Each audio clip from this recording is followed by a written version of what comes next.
तो 5 नंबर से पूछता है, 1-2 नंबर से नहीं, कितने नंबर से?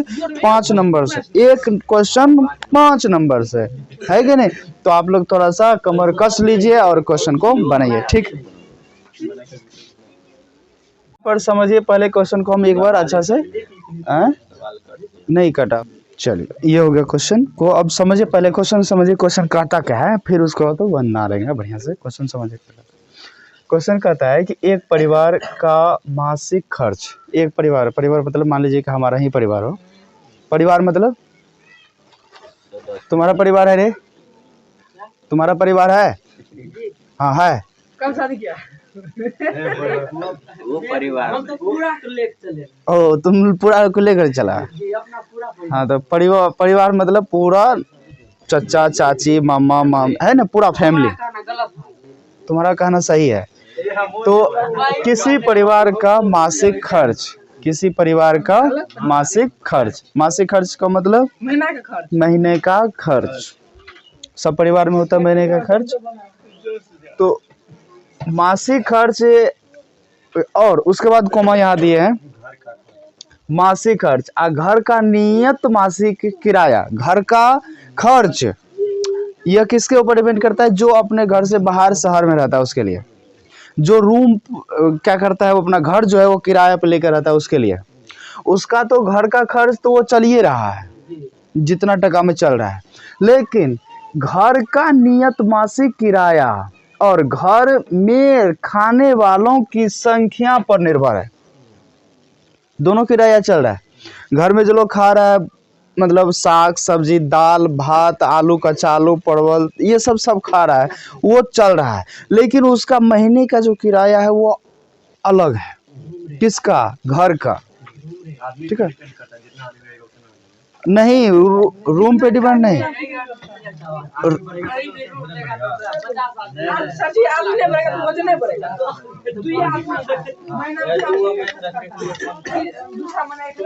चलिए चलिए समझिए पहले।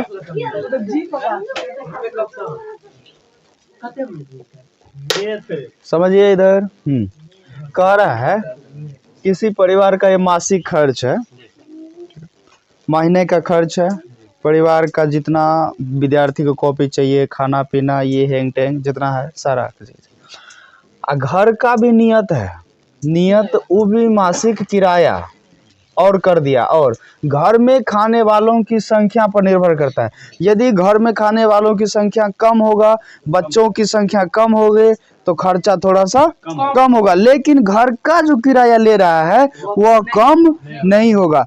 यदि 12,000 रुपया मंथली कर दिया है चार्ज, तो वो 12,000 रुपया मंथली आपसे लेगा, चाहे आप उसमें 4 आदमी रहिए, 2 आदमी रहिए, 1 आदमी रहिए। वह खर्च जो है आपका नियत है, चलता है, ठीक है ना। उसके बाद अब कह रहा है कि 2 आदमी के लिए कुल मासिक खर्च कितना रुपया? 3,900 रुपया। ये जो 3,900 रुपया उसका पेट का खर्च जो है चलता है, अपना जो कहीं जाता है आता है रहता है, उसका खर्च है कितना? 3900 रुपया, अर्थात 3,900 रुपया। अर्थात 5 आदमी के लिए क्या है तो 7,500 रुपया है। कितना आदमी के लिए भाई? 5 आदमी के लिए। तो अब कह रहा है कि घर का किराया, किसका कह रहा है? घर का किराया। और प्रति व्यक्ति महीना में जो भोजन का खर्च है वो ज्ञात कीजिए, ठीक है। समझ में आ गया क्वेश्चन? तो अब सबसे पहले क्या कर लेना है, जो एक चीज क्वेश्चन में गौर करना है, ध्यान रखना है कि जो चीज कहेगा निकालने के लिए, जो चीज कहा जाए निकालने के लिए, उसी को मान लेना है। सपोज दैट आपको कहेगा कि मान लीजिए कि उसका क्या कर रहा है, घर का किराया, तो मानिए लेना है उससे घर का किराया अभी हमको X टका मिल गया, ठीक है।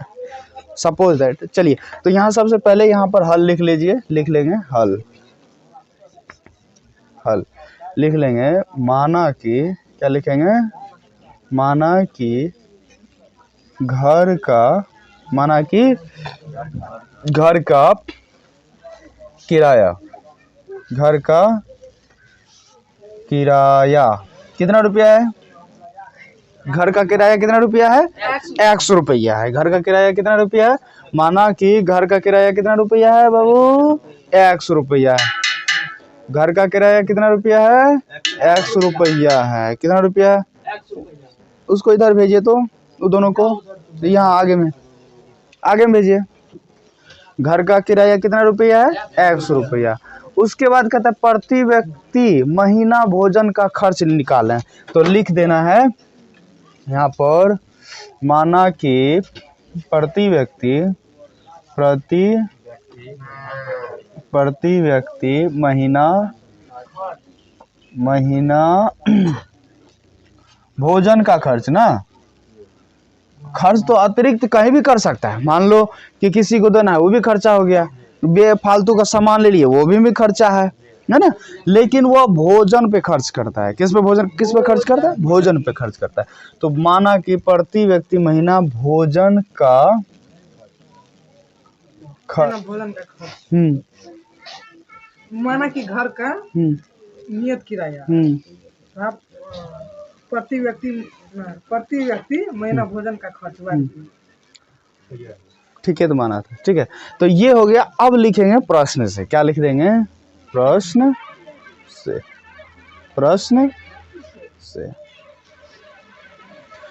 से सबसे पहले यहाँ से लेकर के कहाँ तक संख्या निर्भर करता है।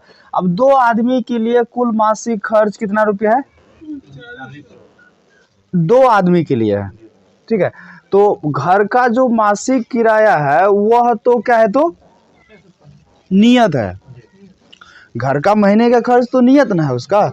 x टका लेगा, मतलब 4 टका लेंगे महीना का, तो 4 टका वो लेगा ही लेगा। क्लियर? तो सबसे पहले यहाँ पर समझिए, दो आदमी के लिए नहीं, 2 आदमी। सबसे पहले यहाँ पर तो घर का भी बात कर लेंगे। घर का किराया, तो घर है हमको कितना? x रुपया। कितना रुपया है? x रुपया। और अतिरिक्त जो खर्चा करता है वह दोनों मिलाकर के कितना पेड करता है? वो 3900 रुपया लेता है। क्लियर है? तो अतिरिक्त कितना आदमी खर्चा करता है? पहले 2 आदमी। तो एक आदमी के लिए हम क्या माने हैं? y। तो 2 आदमी के लिए 2y, और दोनों मिलाकर के देता है कितना रुपया? 3900 रुपया। ये हो गया 3900, मतलब 3900 रुपया। ठीक है, समीकरण मान लेंगे इसको 1। समीकरण इसको क्या मान लेना है? 1। उसी तरह से फिर यहाँ से अब कहता है 5 आदमी के लिए कितना रुपया? 7500 रुपया। तो ये जो x है वह नियत चलता है, सब महीना चलेगा। वह लिखेंगे पुनः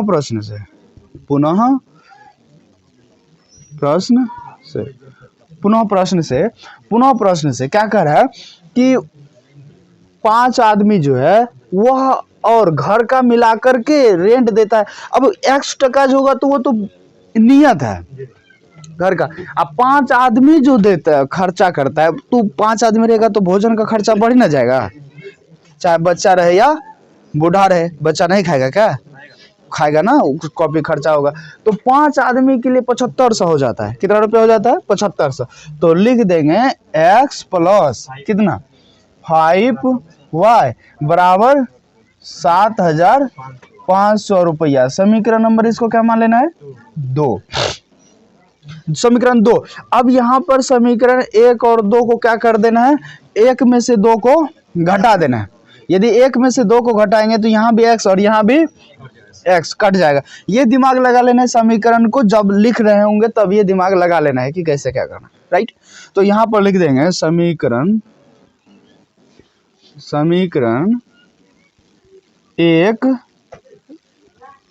1 में से समीकरण 2 को क्या करने पर? घटाने पर।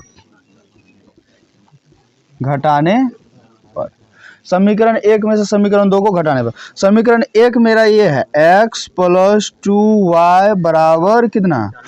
3900 रुपया। समीकरण 2 मेरा क्या कहता है?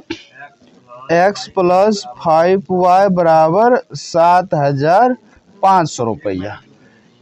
अब यहाँ से ये क्या कर देंगे? चिन्ह, जब घटा रहे हैं तो यहाँ घटाव का चिन्ह लगा देना है। ठीक है, अब ये x जो है देखना है इधर प्लस में, और ये x किस में हो गया? माइनस में। तो ये वाला कैंसिल। अब यहाँ पर देखिए ये 5y और ये 2y है, तो 5y बड़ा है और 2y क्या है तो छोटा है। तो बड़ा में से छोटा को क्या करेंगे, घटा देना है। तो यहाँ पर ये माइनस में और ये प्लस में, तो 5 में से 2 घटाएगा तो 3, हाँ 3y। माइनस का ये बड़ा वाला पार्टी है इसलिए इसके साथ में लगा देंगे माइनस का चिन्ह। अब यहाँ पर ये माइनस को ठीक से लिखते हैं। अब यहाँ पर ये 7500 और ये 3900 है, इसमें से क्या कर लेना है, घटा लेना है। कितना बचेगा, 3600। कितना बचता है 3600, हाँ। माइनस में कि प्लस में, माइनस में। अब यहाँ पर ये भी माइनस और ये भी माइनस, तो ये दोनों को कटा लेना है, लिख देंगे। अब ये 3y है अभी, तो लिख देंगे y बराबर क्या हो जाएगा 3600 बट्टे में 3, ये गुना में बराबर से उधर जाएगा तो भाग में, ये कट गया 3 बढ़े 36 है ना, 0 0 हो गया। y बराबर कितना 1200 रुपया। ये 1200 रुपया y क्या निकला, y मतलब प्रति व्यक्ति महीना का खर्च निकला कितना रुपया 1200 रुपया। अब यहाँ से क्या कर लेना है, ये जो y का मान निकाले हैं, y का मान क्या करेंगे, समीकरण 1 या 2 में रखने पर लिखेंगे y का मान समीकरण 1 में रखने पर समीकरण 1 क्या है बोलिए तो, x प्लस 2y बराबर 3900 रुपया। अब यहाँ पर x प्लस 2 गुना y का मान कितना है 1200, तो यहाँ लिख देंगे 1200 रुपया बराबर 3900, ये हो गया।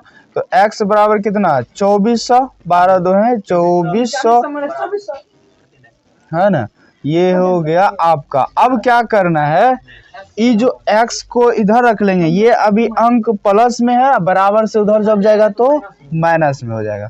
3900 माइनस 2400, तो निकल करके आ गया कितना 1500, इसमें से इसको माइनस कर देंगे तो बच गया 1500।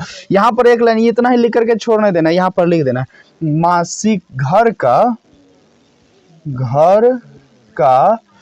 किराया, घर का किराया x बराबर कितना रुपया 1500 रुपया 1500 रुपया, ठीक है। उसके बाद प्रति